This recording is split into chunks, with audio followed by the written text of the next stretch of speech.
Hey guys, let's get ready with me for go on a shopping. Today I am wearing this black legging, this cute t-shirt.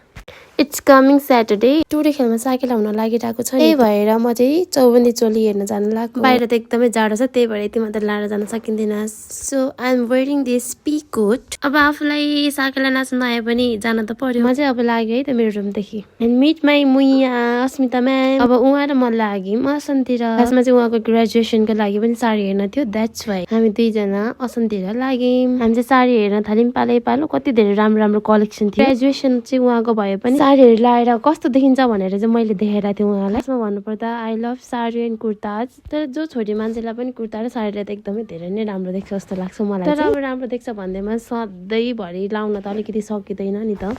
हामीले चाहिँ यति मध्येमै sari choose गरेर मेरो लागि चौबन्दी चोली हेर्न गयौँ। चौबन्दी चोलीको पनि एकदमै धेरै भेराइटी थियो। तर म चाहिँ एकदमै धेरै चुजी पर्सन हुने भएको कारणले गर्दाखेरि मैले 2-3 वटा ट्राई गरिसकेपछि लास्टमा मलाई एउटा चाहिँ मन पर्यो। अनि यो साडी हेर्नु न कति धेरै राम्रो। फाइनली हाम्रो न्यू रोडतिरको सपिङ सकेर अब हामी लाग्यौँ नयाँ बानेश्वरतिर। कति धेरै भिडियोहरू त मैले क्याप्चर गर्नै पाइनँ मैले सपिङ गरेको कुराहरू। नयाँ बानेश्वर आइसकेर फेरि पनि हामी हिल्स हेर्न थाल्यौँ है त। त्यहाँबाट हामीले एउटा हिल्स लिएर कस्मेटिक पसलतिर गयौँ। अनि कस्मेटिक पसलमा जानुको मेन रिजन चाहिँ यो पर्फ्युमको फ्रेग्रेन्स यति मिठो लाग्यो मलाई, त्यही भएर मैले लिएँ। सबै सपिङ सकिसकेपछि चाहिँ हामी गयौँ किमा नुडल्स खान र लाफिङ खान। यो गर्ल्स भइसकेपछि चाहिँ क्रेभिङ पनि कति कुराको लाफिङ पनि एकदमै धेरै मिठो चाहिँ थियो है। तर बाइ द वे त्यहाँनिर चाहिँ देन हामीले किमा नुडल्स अर्डर गऱ्यौँ र किमा नुडल्स पनि एकदमै धेरै मिठो थियो है।